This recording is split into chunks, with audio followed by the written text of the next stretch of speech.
जय श्री कृष्णा दोस्तों, आपका पावर ऑफ सनातन भक्ति चैनल पर स्वागत है। श्री कृष्ण आप सब पर कृपा बनाए रखे और आपकी सारी मनोकामना पूरी करें। अगर आप श्री कृष्ण के आदर्शों को फॉलो करते हैं तो कमेंट में जय श्री कृष्ण जरूर लिखें और अपनी मनोकामना भी कमेंट में लिख सकते हैं। वीडियो शुरू करने से पहले अगर आप चैनल पर नए हैं तो चैनल को सब्सक्राइब कर लीजिए और सभी कमेंट में जय श्री कृष्णा जरूर लिखें और वीडियो को पूरा जरूर देखें। तो शुरू करते। नमस्कार साथियों, श्री कृष्ण कहते हैं कि भक्ति में अगर मन लगने लगे तो समझ लो कि आपने भगवान को नहीं बल्कि भगवान ने आपको चुना है। दोस्तों, आज का यह वीडियो बहुत ही महत्वपूर्ण है क्योंकि आज के इस वीडियो में हम बात करेंगे स्वयं भगवान श्री कृष्ण के श्रीमुख से निकली श्रीमद् भगवद गीता के दिव्य ज्ञान से प्रेरित ऐसे पवित्र और अनमोल विचारों की जो आपके जीवन से सारे दुख, चिंता और निराशाओं का अंत करके जीवन को नई ऊर्जा, उमंग और खुशियों से भर देंगे। श्रीमद् भगवद गीता सिर्फ एक धर्म के लिए नहीं है बल्कि इसे धरती के हर इंसान को पढ़ना और समझना चाहिए ताकि वह अपनी जिंदगी में सुख, शांति और सफलता को प्राप्त कर सके। कहा जाता है कि जिस घर में गीता का पाठ हर रोज पढ़ा जाता है या सुना जाता है उस घर में भगवान श्री कृष्ण स्वयं आते रहते हैं। मित्रों, अगर आप भगवान श्री कृष्ण के इस बहुमूल्य ज्ञान का लाभ अधिक से अधिक लेना चाहते हैं तो श्रीमद् भागवत गीता से प्रेरित इस ज्ञान को पूरा अंत तक सुने और इन विचारों को आप हर रोज सुबह और रात में सोने से पहले जरूर सुने। तो चलिए सुनते हैं भगवान श्री कृष्ण के श्री मुख से निकले इन अनमोल विचारों को। श्री कृष्ण कहते हैं, जिंदगी में कुछ नेक काम ऐसे भी करने चाहिए जिनका उस ऊपर वाले के सिवा कोई दूसरा गवाह ना हो। जीवन मिलना भाग्य की बात है, मृत्यु होना समय की बात है, मगर मृत्यु के बाद भी लोगों के दिलों में जीवित रहना ये कर्मों की बात है। कहानी पुरानी जरूर है और आपने सुनी भी होगी, पर कई बार कहानी की शिक्षा इतनी महत्वपूर्ण होती है कि उसे बार बार सुनना जरूरी हो जाता है ताकि हम सतर्क हो सके, बार बार अपने जीवन में झांक सके कि कहीं हम भी तो ऐसा नहीं कर रहे। भगवान ने जब इंसान की रचना की तो उसे अपनी यात्रा आरंभ करने से पहले 2 पोटल दी और कहा, एक पोटली तुम आगे की तरफ लटकाना और दूसरी पोटली कंधे के पीछे की तरफ। इंसान ने बिल्कुल वैसा ही किया। फिर भगवान ने कहा, ध्यान से सुनो, तुम्हारी नजर सिर्फ और सिर्फ आगे वाली पोटली पर होनी चाहिए, पीछे वाली पर नहीं। इंसान हामी भरकर वहां से चला गया। इंसान ने ठीक वैसा ही किया जैसा उसे भगवान ने बताया था। वो आगे वाली पोटली को बार बार देखता। आगे वाली पोटली में उसकी कमियां थीं और पीछे वाली पोटली में दुनिया की कमियां। वो जब भी आगे वाली पोटली को देखता तो उसे अपनी कमियां नजर आती। वह एक एक करके अपनी कमियां सुधारता गया और उसकी तरक्की होने लगी। वह बहुत अच्छा इंसान बनता गया, बेहतर से बेहतर खुशहाल होता गया। उसने कभी भी पीछे वाली पोटली पर नजर तक नहीं डाली। एक बार वह तालाब के किनारे नहाने के लिए रुका। उसने दोनों पोटलियां तालाब के किनारे छोड़ दी। नहाकर जब वह बाहर आया तो उसे समझ ही नहीं आया कौन सी पोटली आगे वाली थी और कौन सी पीछे वाली, क्योंकि दोनों बिल्कुल एक जैसी थी। अब गड़बड़ यह हुई कि उसने पीछे वाली पोटली आगे टांग ली और आगे वाली पीछे। अब उसे पूरी दुनिया में कमियां ही कमियां नजर आने लगी। ये ठीक नहीं, वो ठीक नहीं, बच्चे निकम्मे हैं, पड़ोसी बेकार है, सरकार बेकार है, जहां देखो वहां कमियां। अब वो हर जगह कमियां ढूंढने लगा सिवाय खुद के, क्योंकि उसे भगवान की वह बात याद थी कि नजर सिर्फ आगे वाली पोटली पर रखना। अब बेचारे का बहुत बुरा परिणाम होने लगा। वह पतन की तरफ बढ़ने लगा। नकारात्मकता ने उसे घेर लिया। हर इंसान उसे बुरा लगने लगा। उसकी दुनिया नरक बनने लगी। अब उसे समझ नहीं आ रहा था कि आखिर चक्कर क्या है। वह वापस भगवान के पास गया। भगवान ने उसे समझाया, जब तक तेरी नजर खुद की कमियों पर थी तू तरक्की कर रहा था क्योंकि तू खुद को सुधार रहा था, और जैसे ही तूने दूसरों की कमियां देखनी शुरू कर दी वैसे ही तेरा पतन आरंभ हो गया। दोस्तों, यही हकीकत है। जब जब हम अपनी उंगलियां दूसरों पर उठाएंगे तब तब हम केवल और केवल अपना ही नुकसान करेंगे। हम किसी को भी नहीं सुधार सकते। आध्यात्मिकता की नजर से देखें तो हर कोई अपनी यात्रा पर है। हम खुद की कमियां सुधार लें, खुद को बेहतर बना लें, रोज खुद को पिछले दिन से बेहतर बना लें, यही जरूरी है। किसी ने क्या खूब कहा है, झांक रहे हैं इधर उधर, सब अपने अंदर झांके, कौन ढूंढ रहे दुनिया में कमियां, अपने मन को ताके कौन, दुनिया सुधरे, सब चिल्लाते खुद को आज सुधारे कौन, पर उपदेश कुशल बहु तेरे खुद पर आज विचारे कौन, हम सुधरे तो जग सुधरेगा, यह सीधी बात विचारे कौन। श्री कृष्ण कहते हैं, सब्र कोई कमजोरी नहीं होती बल्कि यह वह होती है जो सभी में नहीं होती। दुआएं कभी खाली नहीं जाती, बस सही वक्त पर कबूल होती हैं। मनुष्य अपने विश्वास से निर्मित होता है, जैसा वह विश्वास करता है वैसा ही वह बन जाता है। हर चीज की नकल की जा सकती है लेकिन चरित्र और व्यवहार की नहीं।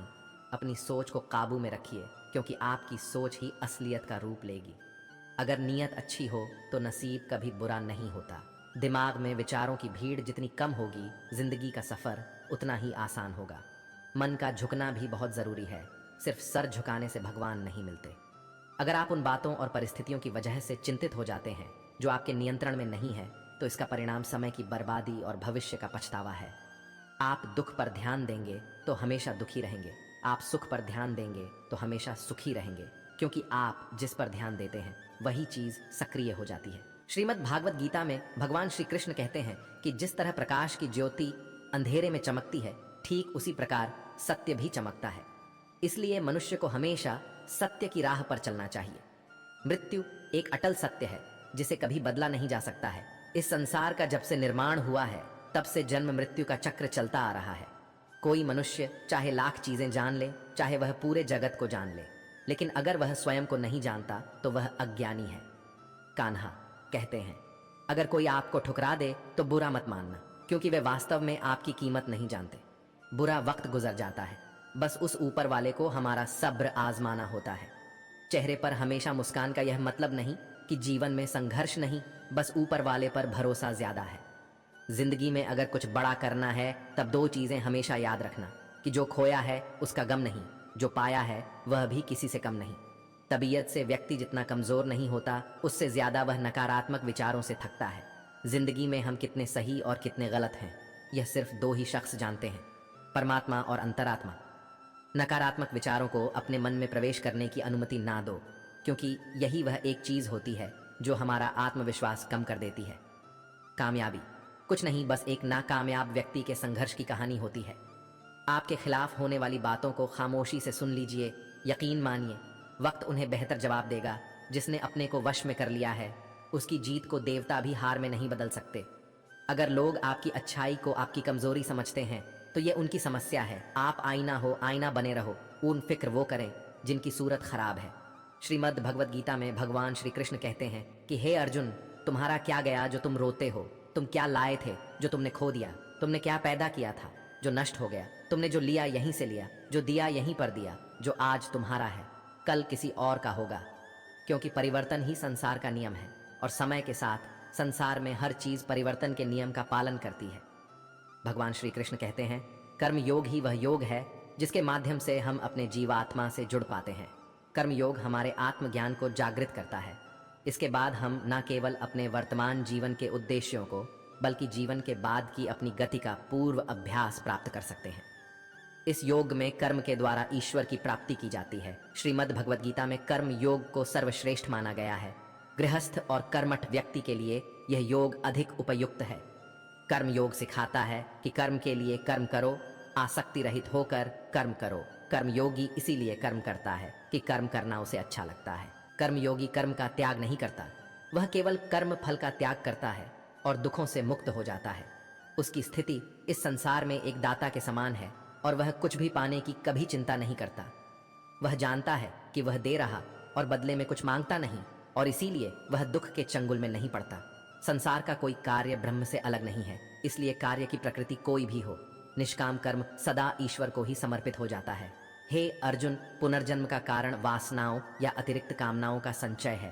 कर्मयोगी कर्म फल के चक्कर में ही नहीं पड़ता, अतः वासनाओं का संचय भी नहीं होता। इस प्रकार कर्मयोगी पुनर्जन्म के बंधन से भी मुक्त हो जाता है। भगवान श्री कृष्ण कहते हैं, मनुष्य का मन वायु की तरह चंचल है।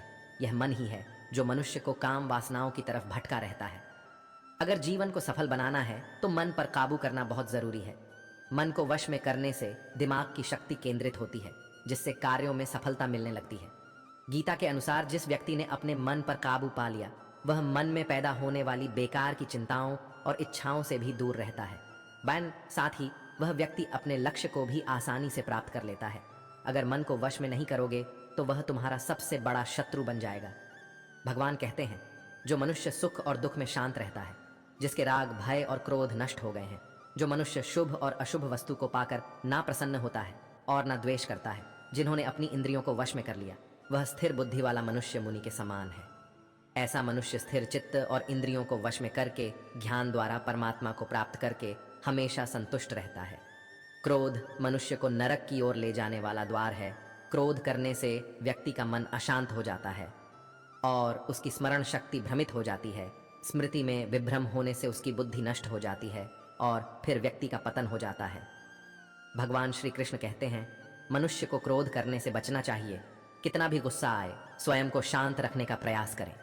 जिस प्रकार समुद्र की स्थिति अचल है, भारी से भारी आंधी तूफान आने पर या अनेक नदियों के जल प्रवाह उसमें प्रविष्ट होने पर भी वह अपनी स्थिति से विचलित नहीं होता, मर्यादा का त्याग नहीं करता, उसी प्रकार परमात्मा के स्वरूप में स्थित योगी की स्थिति भी सर्वथा अचल होती है। बड़े से बड़े सांसारिक सुखों दुखों का सहयोग वियोग होने पर भी उसकी स्थिति में जरा भी अंतर नहीं पड़ता। वह योगी परमात्मा में नित्य निरंतर अटल और एक रस स्थित रहता है। जो मनुष्य संपूर्ण कामनाओं को त्याग कर ममता रहित, अहंकार रहित और मोह रहित होकर विचरण करता है, वही मनुष्य शांति को प्राप्त कर पाता है। कान्हा कहते हैं, जो दर्द आज सह रहे हो, आगे चलकर वही तुम्हारी ताकत बनेगा। मुसीबत में अगर मदद मांगना हो तो सोचकर मांगना, क्योंकि मुसीबत थोड़ी देर के लिए ही होती है और एहसान जिंदगी भर का। तजुर्बे उम्र से नहीं बल्कि हालातों से आते हैं। जमाने में आए हो तो जीने का हुनर भी रखना। दुश्मन से कोई खतरा नहीं, बस अपनों पर नजर रखना। रात भर गहरी नींद आना इतना आसान नहीं, उसके लिए दिन भर ईमानदारी से जीना पड़ता है। अपनी कमियों को सिर्फ हम दूर कर सकते हैं और कोई नहीं, बाकी सब इनका फायदा उठाना जानते हैं। समय के पास इतना समय नहीं कि वह आपको दोबारा समय दे सके। जो बदला जा सके उसे बदलिए, जो बदला ना जा सके उसे स्वीकार कीजिए, और जो स्वीकारा ना जा सके उससे दूर हो जाइए, लेकिन खुद को खुश रखिए। वह भी एक बड़ी जिम्मेदारी है।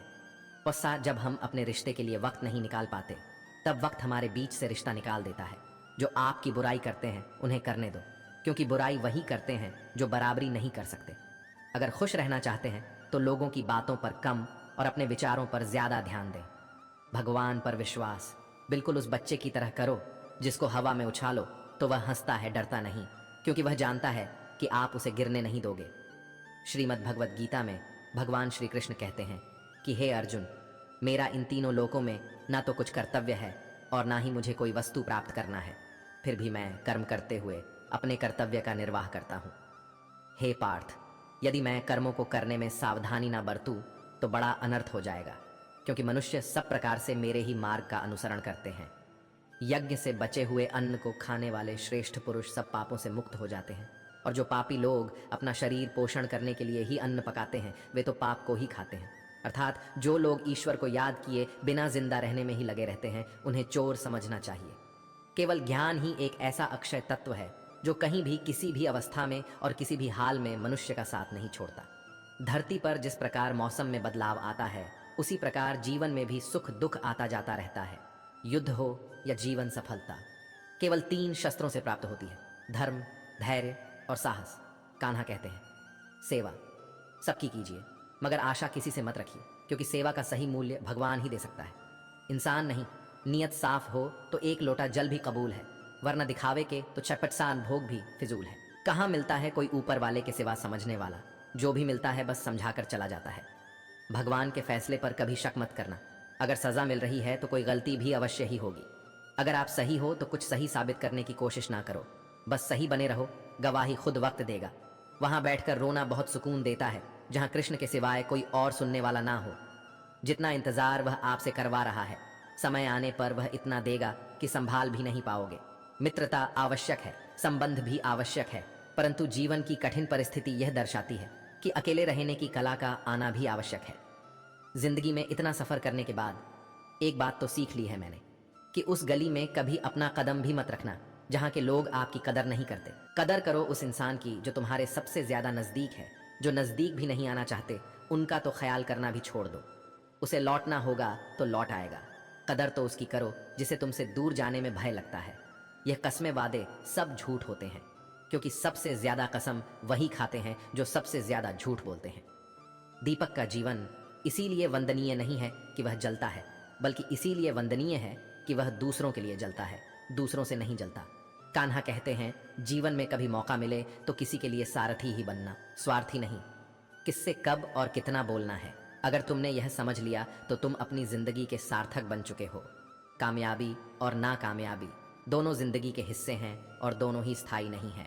जिंदगी की आधी शिकायतें यूं ही दूर हो जाएंगी अगर लोग एक दूसरे के बारे में बोलने की जगह एक दूसरे से बोलना सीख जाएंगे।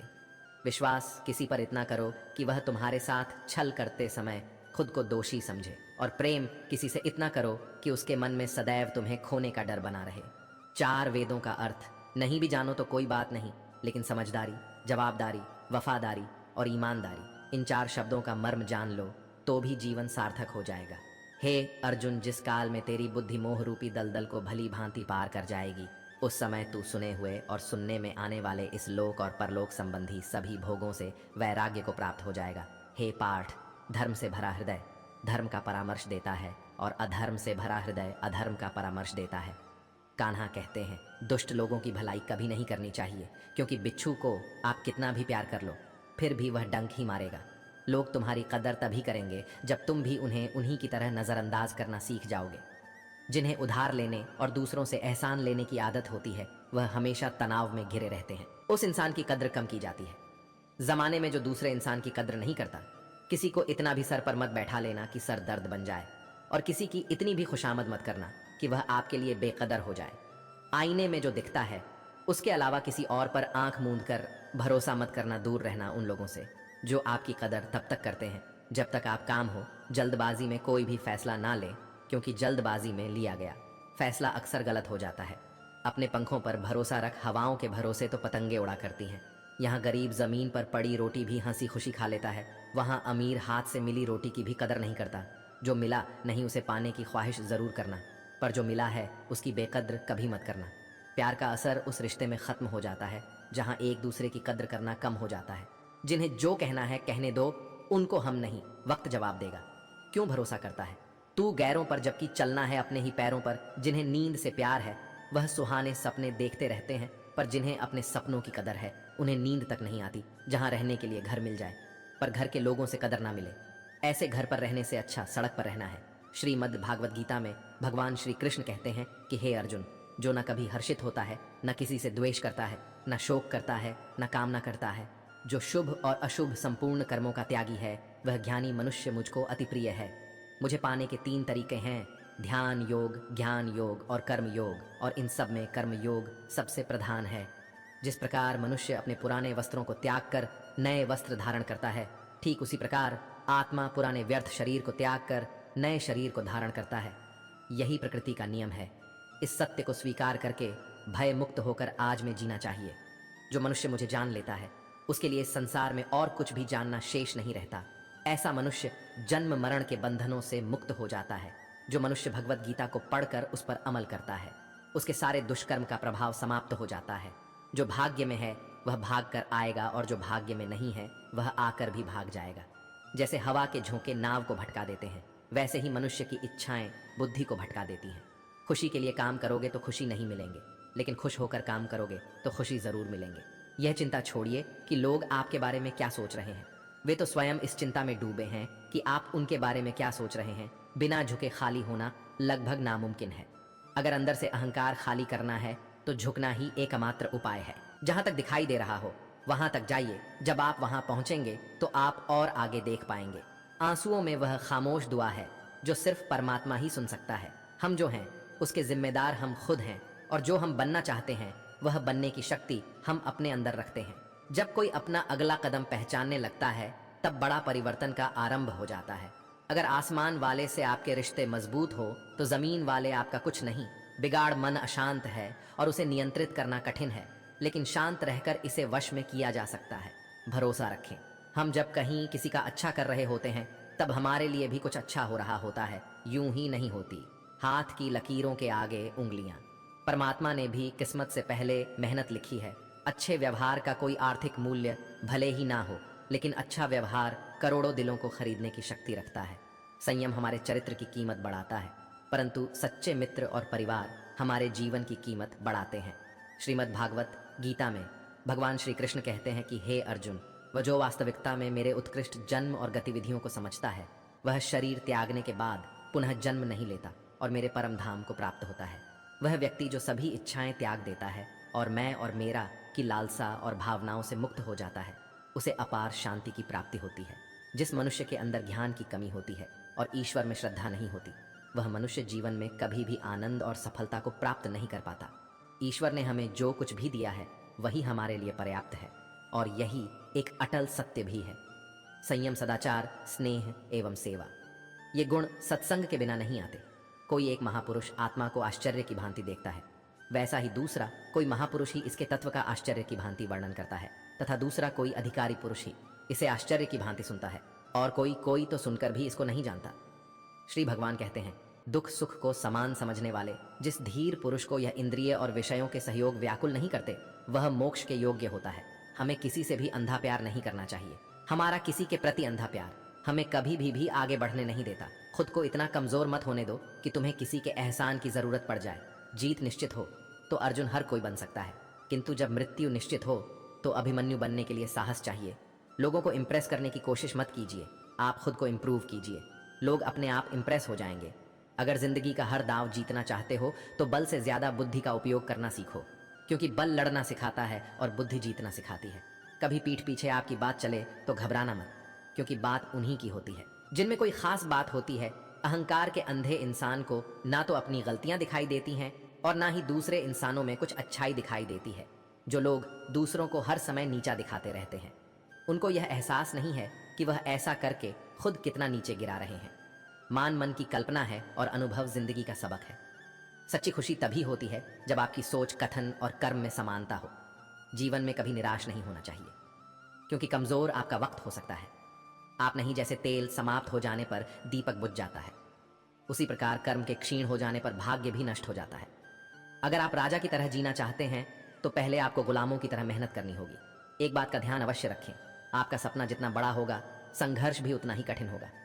अगर लोग आपकी कॉपी करने लगे तो समझ लीजिए आप कामयाबी के बहुत करीब हैं। कोशिश हमेशा आखिरी सांस तक जारी रखनी चाहिए। मंजिल मिले या तजुर्बा, दोनों ही अनमोल है। जिंदगी बहुत हसीन है, कभी हंसाती है तो कभी रुलाती है, लेकिन जो जिंदगी की भीड़ में खुश रहता है, जिंदगी उसी के आगे सिर झुका है। अपने सबसे खास से धोखा खाने के बाद लोग चाहकर भी किसी पर संपूर्ण भरोसा नहीं कर पाते। यही सत्य है। श्रीमद् भागवत गीता में भगवान श्री कृष्ण कहते हैं कि हे अर्जुन, मनुष्य अपने जीवन को सरलता से जी सकता है, पर फिर भी वह कभी सरल जीवन जी ही नहीं पाता। वह हमेशा चिंताओं से घिरा रहता है, भूतकाल की बातों को सोचकर परेशान होता रहता है। वह मौत से डरने लगता है। वह ना तो अपने जीवन को सही तरीके से जी पाता है और ना ही मृत्यु को गले लगा पाता है। नी व्यक्ति ना तो मरने वाले का शोक करते हैं और ना ही उनका शोक करते हैं जो अभी जिंदा है, क्योंकि वह जानते हैं जो मर गया फिर से जन्म लेगा, और जो जिंदा है वह एक दिन जरूर मरेगा। कर्म का नियम कहता है कि प्रत्येक घटना का एक कारण और प्रभाव होता है। समान रूप से किए गए कार्य के परिणाम अलग अलग हो सकते हैं। ये केवल इस बात पर निर्भर करता है कि वह कर्म करता किस प्रकार है। जिस प्रकार आग एक लकड़ी को जलाकर राख कर देती है, उसी प्रकार आत्मज्ञान आपके अंदर चलने वाले सभी द्वैत कार्यों को भस्म करके आपको आंतरिक शांति प्रदान करता है। हे पार्थ, ब्राह्मण, क्षत्रिय, वैश्य और शूद्र, इन 4 वर्णों का समूह गुण और कर्मों के अनुसार मेरे द्वारा रचा गया है। इस प्रकार इस सृष्टि की रचना आदि कर्म का कर्ता होने पर भी विनाशी परमेश्वर को तू वास्तव में अकेला जान, अवकर्म करो, लेकिन फल की इच्छा से नहीं, बस अपना कर्म करते जाओ और आगे बढ़ते जाओ। जिसकी आसक्ति सर्वथा नष्ट हो गई है, जो अपनी देह पर अभिमान नहीं करता और जो ममता से रहित हो गया है, जिसका चित्त निरंतर परमात्मा के ज्ञान में स्थित रहता है, वैसा कर्मयोगी अपना कर्म यज्ञ की तरह करता है और मोक्ष को प्राप्त होता है। जो अपना सब कुछ परमात्मा को कर देता है, जिसके लिए परमात्मा ही सब कुछ है, जो अपने हर कर्म में परमात्मा को देखता है और हर कर्म परमात्मा के लिए करता है, वैसा कर्मयोगी मोक्ष का अधिकारी होता है। नई शुरुआत इंसान को थोड़ा डराती है, पर याद रखना, सफलता मुश्किलों के बाद ही नजर आती है। कौन क्या कर रहा है, कैसे कर रहा है, क्यों कर रहा है, इन सब से आप जितना दूर रहोगे आप उतना ही खुश रहोगे। कोई हमारा बुरा करे यह उसका कर्म है, लेकिन हम किसी का बुरा ना करें यह हमारा धर्म है। कोई भी रिश्ता अपनी मर्जी से नहीं जुड़ता, क्योंकि आपको कब, कहां और किससे मिलना है ये सिर्फ ऊपर वाला ही तय करता है। जिंदगी में 2 लोगों का होना बहुत जरूरी है।